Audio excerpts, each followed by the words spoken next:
how can we as a society ensure that such a terrible miscarriage of justice never ever happens again? Or should we just expect this? For me, I think it was unacceptable and it needs looking at. It really does. And we really need, I feel, to take steps to ensure that this sort of incident doesn't really happen again. The Criminal Review Commission failed to do their work properly, but also clearly the police failed to do their job properly, and they didn't properly investigate the original crime.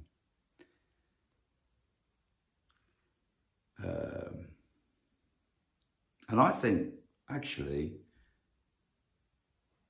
the police conduct in this case deserves closer scrutiny and perhaps further action taken.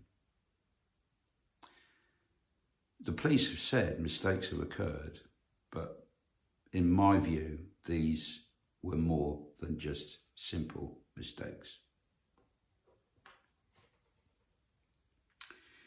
So one factor that came out was that DNA, there was DNA evidence which didn't appear in court, and this DNA of the perpetrator of the offence belonged to another man. And what was disturbing was that the police, who should store such evidence, had thrown away the evidence, and by stroke of luck, the laboratory that had done tests had kept samples, and these samples were retested, and lo and behold, the DNA that was found belonged to another man. So the other most concerning thing was two witnesses appeared in court, and they were presented as being honourable and honest witnesses, but they weren't. They, in fact, on the day that they gave their evidence to the police, had been arrested for other offences and had previous offences as long as your arm.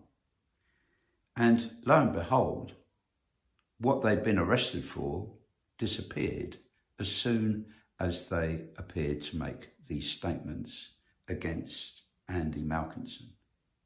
Concerning, isn't it? And I feel this sort of behaviour, this sort of conduct, should be looked into and investigated and action taken. The victim also picked out Andy Malkinson.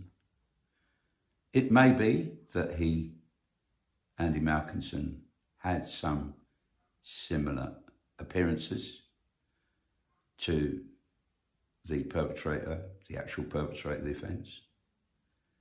But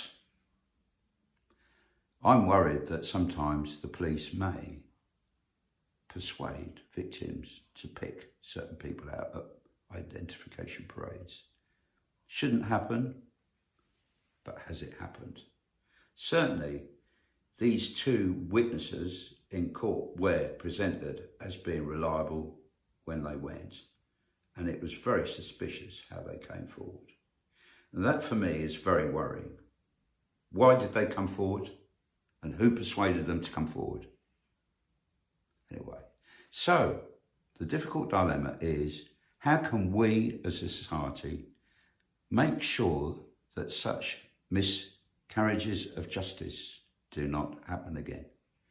It's all very well and very easy for people to say, oh, well, you know, but imagine if that happened to you. Just imagine what impact that would have on your life, spending 17 years behind bars when you hadn't committed an offence. Outrageous, isn't it? Anyway, do put your comments in the comments section underneath this video. And if you get a chance, do have a look at my book, which is available on Amazon UK, It's called You the Sentencer, where you decide. You read court reports and you decide how you feel people should be sentenced. And there are all sorts of other difficult dilemmas. And there are a few discussions about police conduct that I've come across during my career as a probation officer. Anyway, very best wishes and all the best. Have a good day. Bye-bye.